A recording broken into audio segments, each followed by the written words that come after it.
2010년도에 제가 캄보디아로 단기 선교 여행을 떠난 적이 있습니다. 잘 아시다시피 캄보디아는 2014년 기준으로 1인당 GDP가 1,080달러, 그러니까 연간 소득이 우리나라 돈으로 120만 원밖에 안 될 정도로 세계 평균 소득의 10%밖에 안 되는 매우 가난한 나라입니다. 그러다 보니 길거리를 지나다 보면 한국말로 조잡한 관광 상품을 파는 많은 소년들을 만났고, 또 1달러를 구걸하는 정말 어린 아이들, 대략 4, 5살밖에 돼 보이지 않는 그런 어린이들을 너무나 쉽게 볼 수 있었습니다. 이런 상황이다 보니 단기 선교팀은 이 가난하고 기본적인 생활조차 누리지 못하는 캄보디아 민족들에 대한 동정의 마음이 주의 복음을 전하려는 뜨거운 마음과 합해져 정말 5일 동안 열심히 선교사님을 도와 복음을 전했던 기억이 있습니다. 그리고 돌아가기 전날 수고한 단기 선교팀을 위해 선교사님께서 관광을 시켜주셨는데, 그 가운데서 가장 기억 남는 곳이 바로 캄보디아의 뚜얼 슬랭 대학살 박물관입니다.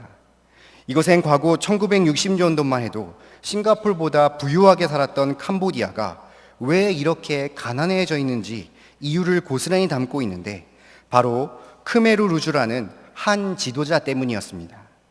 그가 민주주의였던 나라를 공산주의로 바꾸면서 나라의 경제가 몰락하기 시작했습니다. 그는 민생을 돌아보기보다는 자신의 반대하는 자들을 대량 학살하였고, 남들에게 결코 본이 될 만한 소양을 갖추지 못한 무식한 지도자였기 때문입니다. 결국 이 사건으로 캄보디아는 세계의 빈곤 국가가 되어버렸고, 이를 두고 한 역사학자는 한 지도자 때문에 나라의 경제가 50년 후퇴했다라고 말할 만큼 최악의 결과를 나타낸 것입니다. 무릇 민족이나 나라의 지도자라는 자리는 참으로 무겁고 중요할 수밖에 없습니다. 무엇보다도 개인의 삶의 질부터 나라의 안보와 경제를 책임져야 하고, 그러한 능력이 있어야 될 뿐만이 아니라 국민들의 민생을 잘 살필 뿐만이 아니라 인격적으로도 많은 사람들에게 존경을 받아야 되는 소위 롤모델이 되어야 되기 때문입니다.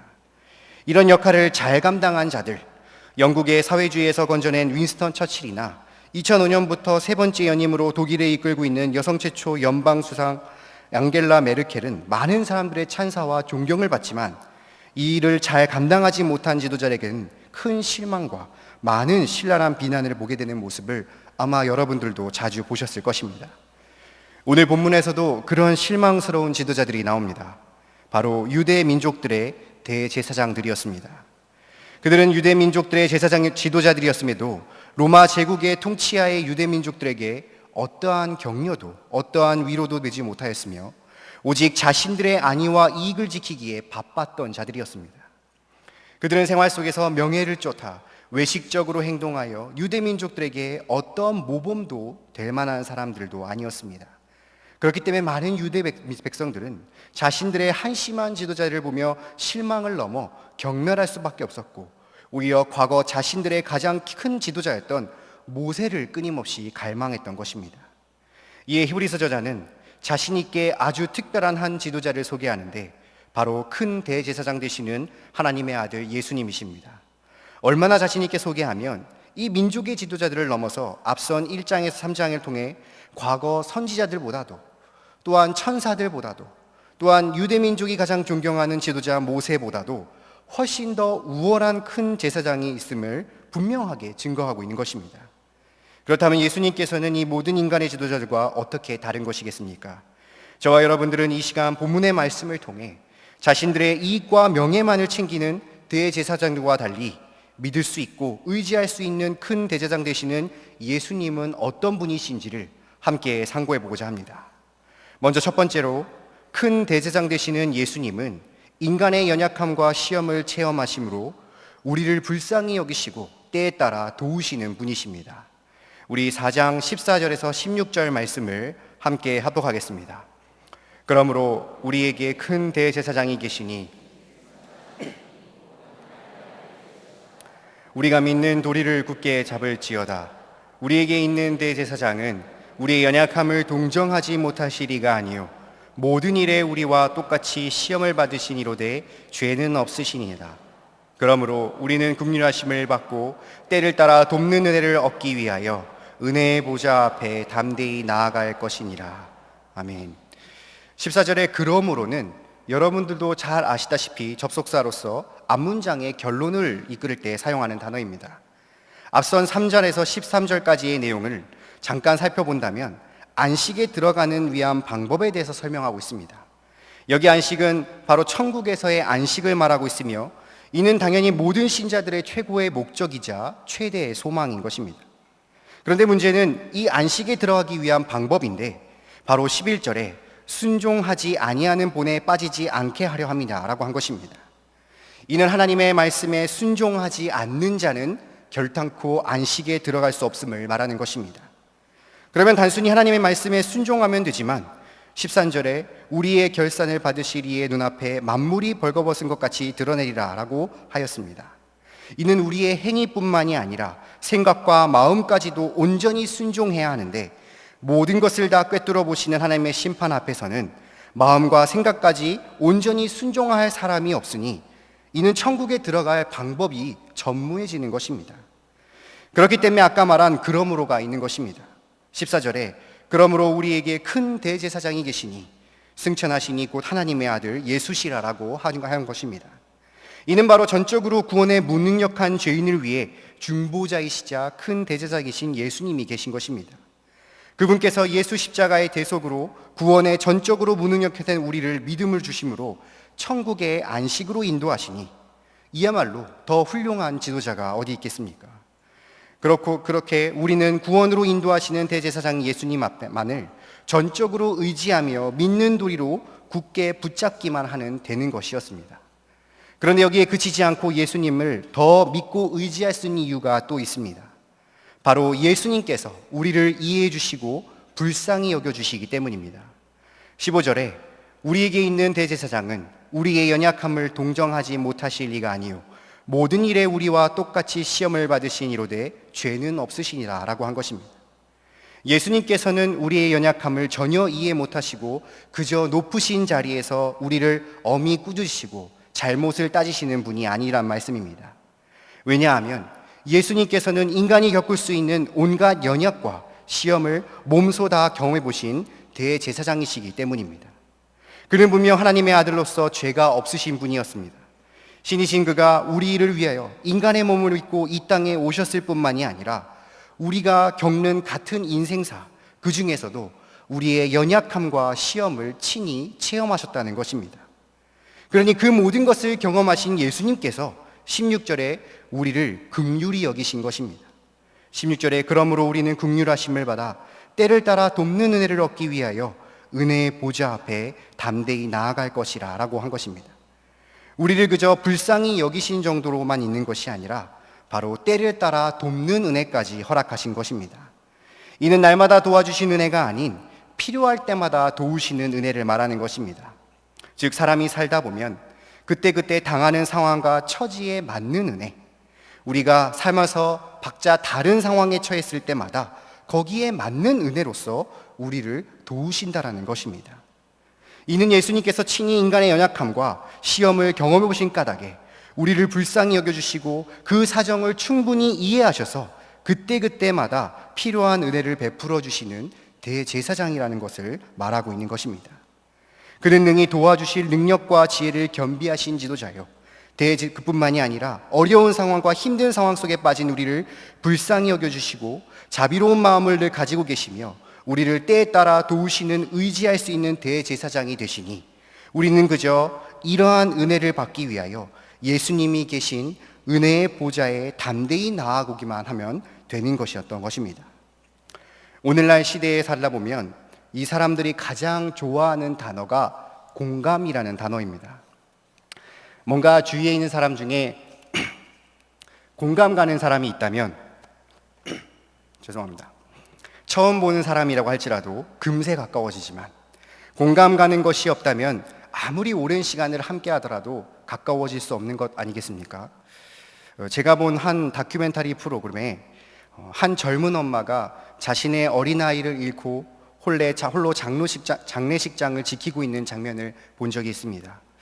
시간이 지나는 모습을 계속 보여주는데 그럴 때마다 그 젊은 엄마의 수많은 지인들이 와서 위로해주고 안타까워해줬지만 그 젊은 엄마는 울지도 않고 미동하지도 않으며 그저 멍하게 앉아있는 모습을 보였습니다.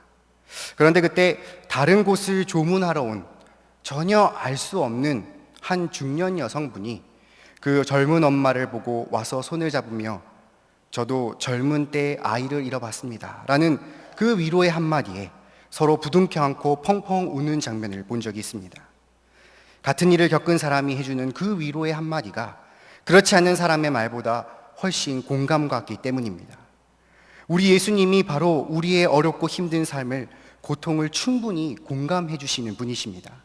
말만 번지르르 하고 위로하는 척 애쓰는 척하는 이 유대의 제사장들과 전혀 다르게 지극히 높으시고 win자하신 예수님께서 우리의 인생의 언약과 고통을 피부적으로 직접 체험하고 경험하신 것입니다.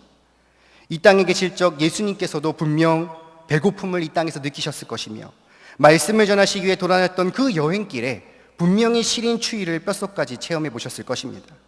그뿐만이 아니라 말씀을 전하시며 많은 백성들로부터 수많은 인기를 얻어보셨고 많은 사람들과 즐거운 만찬도 하셨으며 반대로 구원의 역사, 이 사역을 감당하기 위하여 바리새인들과 사두개인, 제사장들과 로마 민족, 또 유도와 백성까지 이르러 많은 사람들에게 비난과 모욕, 멸시도 당해보셨습니다.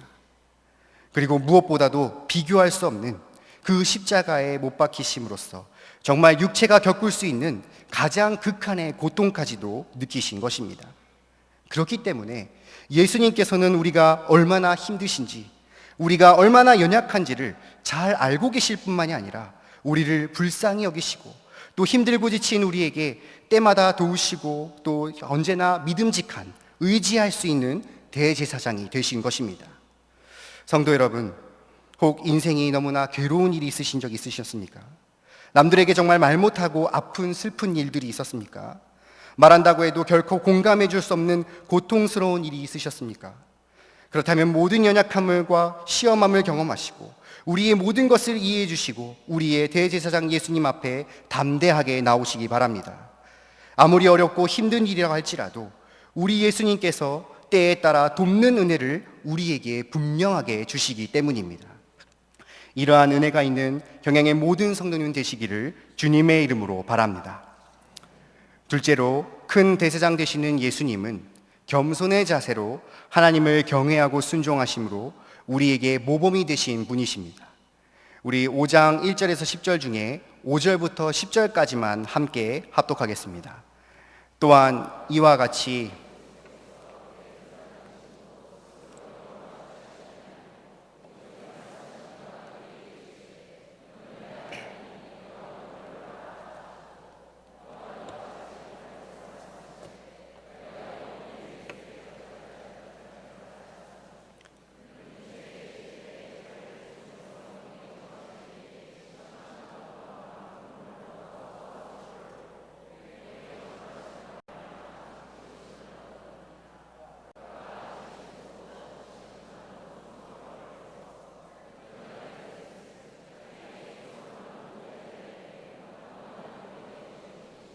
하나님께서 멜기세덱의 반차를 따른 대제사장이라 칭하심을 받으셨느니라.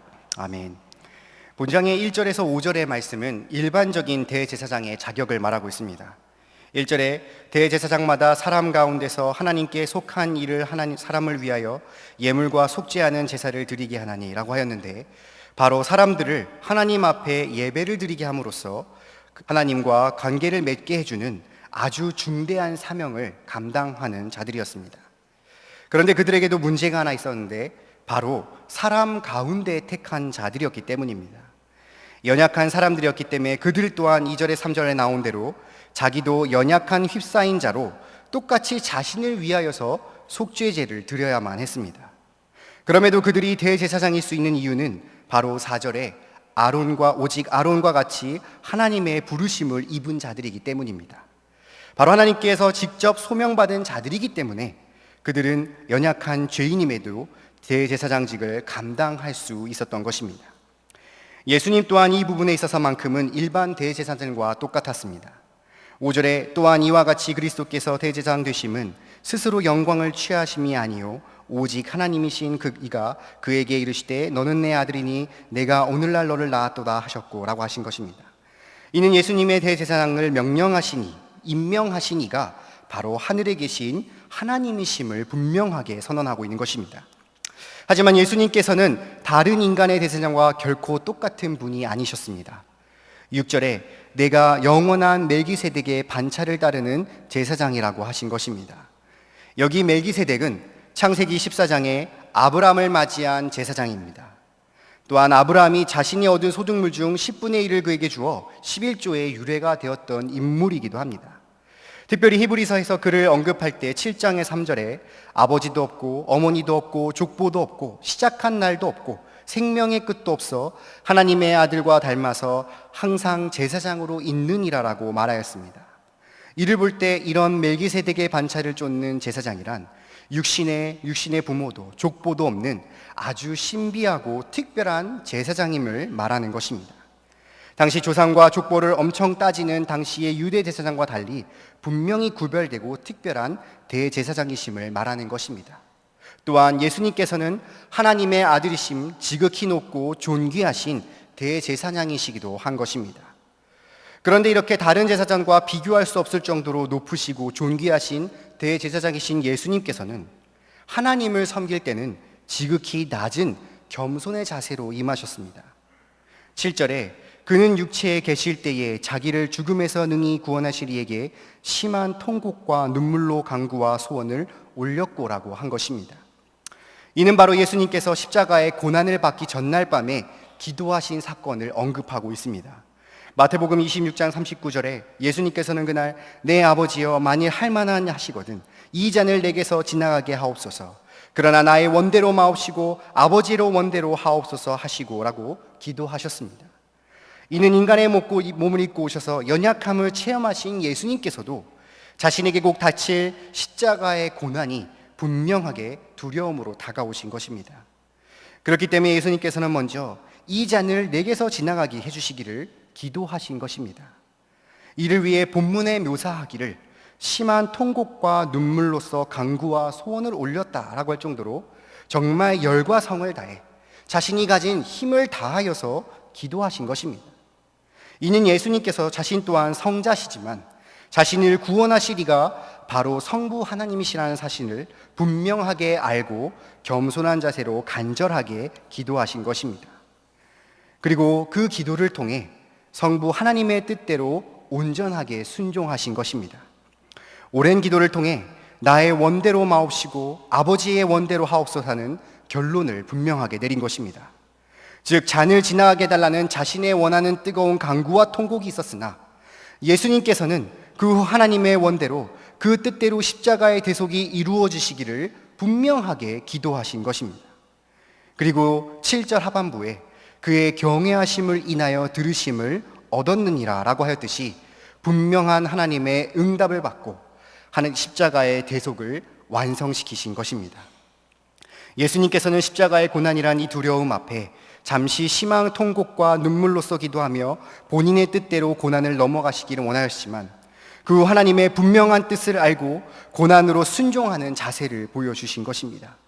그리고 그 결과 9절에서 10절에 온전하게 되었은즉 자기에게 순종하는 모든 자들에게 영원한 구원의 근원이 되시고 하나님께 멜기세덱의 반차를 따른 대제사장이라 칭하심을 받았느니라라고 하셨듯이 순종하는 모든 자들에게 모범이 되신 것입니다. 그 어떠한 극한의 상황 속에서도 끝까지 하나님만을 겸손히 경외하며 끝내 순종하는 본을 우리에게 보여주시는 실로 믿음직한 대제사장이 되신 것입니다. 어려서 월트 디즈니 시리즈 작품을 좋아했던 저는 가장 재밌는 작품을 뽑으라고 한다면 알라딘을 뽑겠습니다. 우리가 잘 알지 못하는 중동을 배경으로 한 것도 참 흥미로웠지만 무엇보다도 저에게는 이 요술 램프라는 존재가 참 흥미로웠습니다. 다들 아시지 않습니까? 주전자처럼 생긴 요술 램프를 문지르시면 그 속에 있는 요정 지니가 등장하여 무엇이든지 이 세 가지의 소원을 들어준다라는 것입니다. 아마 여기 계신 분들도 한 번쯤은 이런 램프 한번 가져봤으면 소원이 없겠다라고 생각을 해보셨을지도 모르겠습니다. 간절한 소원이 그저 몇 마디의 말로만 이루어진다면 세상 그 누가 이를 마다할 리가 어디 있겠습니까? 그런데 여러분, 혹 기도를 이렇게 요술램프의 진이처에 소원을 빌듯이 하고 계시지는 않습니까? 한번 여러분의 신앙생활 가운데 기도 생활을 한번 돌아보시기 바랍니다. 제가 장담할 수는 없지만 아마 많은 분들이 거의 대부분을 이 요술램프의 진이에게 소원을 빌듯이 하나님께 당당하게 뭐뭐뭐 해주세요라는 기도를 가장 많은 시간을 할애하시지 않습니까? 하나님, 저에게 건강을 주십시오. 하나님, 저 돈 좀 잘 벌게 해주십시오. 하나님, 저에게 번듯한 집 좀 주십시오. 하나님, 제 자녀가 좀 입시와 결혼, 취업 좀 잘 되게 해주십시오 라는 이러한 복을 바라는 기도를 매일 하고 계시지는 않습니까? 그저 자신이 어렵고 힘든 상황 속에서 왜 나는 이렇게 살아야 되냐고 항상 그 마치 어린아이가 때를 쓰듯이 울며불며 아이처럼 기도하시고 계시지는 않습니까? 또는 그저 자신의 어렵고 힘든 상황, 이 상황 딱 한 번만 도와주신다면 제가 이전보다 더 열심히 충성하겠습니다. 이전보다 더 봉사하겠습니다라는 하나님과 마치 거래하듯이 조건을 붙이는 기도를 하고 계시지는 않습니까? 이러한 기도를 하는 사람들이야말로 이 전지전능하신 하나님, 이 세상을 반드시 심판하러 오신 하나님을 결코 두려워할 줄도 경외할 줄도 모르는 죄인의 모습인 것입니다. 기도란 하나님이 하나님 되심을 인정하는 때부터 시작하는 것입니다. 천지를 창조하신 하나님, 전지전능하신 하나님, 선하고 인자하신 하나님을 우리가 먼저 고백하면 죄인에 불과한 인간인 나로서는 하나님을 두려워하고 경배할 수 있는 것, 바로 거기서 기도가 시작하는 것입니다. 그러면 당연히 참된 경외하는 성도라면 응당 그 즉시 내 뜻이 아닌 하나님의 뜻대로 이루어 주옵소서라는 기도가 나오게 되며 그것을 우리의 삶 속의 행동으로 순종하는 것이 바로 기도라는 것입니다. 우리 예수님께서 친히 본을 보이시지 않았습니까? 극심한 고난과 고통이 따라오는 이 십자가 대속의 사역 앞에 자신의 뜻은 이 잔이 넘어가시기를 바랐음에도 성부 하나님께 앞에 겸손한 자세로 경외하며 아버지의 뜻대로 하옵소서라는 고백하시며 그 고난에 순종하심으로써 십자가 대속을 완성시킴은 물론이거니와 모든 성도들의 모범이 되신 것입니다. 그러므로 성도 여러분, 우리의 일이 술술 잘 풀리고 만사가 형통할 때 오히려 겸손하게 하나님을 경외하시기 바랍니다. 정말 죽을 것 같이 괴롭고 힘들 때 통곡의 눈물 그 눈물의 가운데 내 뜻을 끝까지 관철하여 이 일 좀 해결해 주십시오라고 하나님께 내 뜻을 관철하는 것이 아니라 하나님께 깊은 뜻을 찾아 반드시 순종하시기 바랍니다.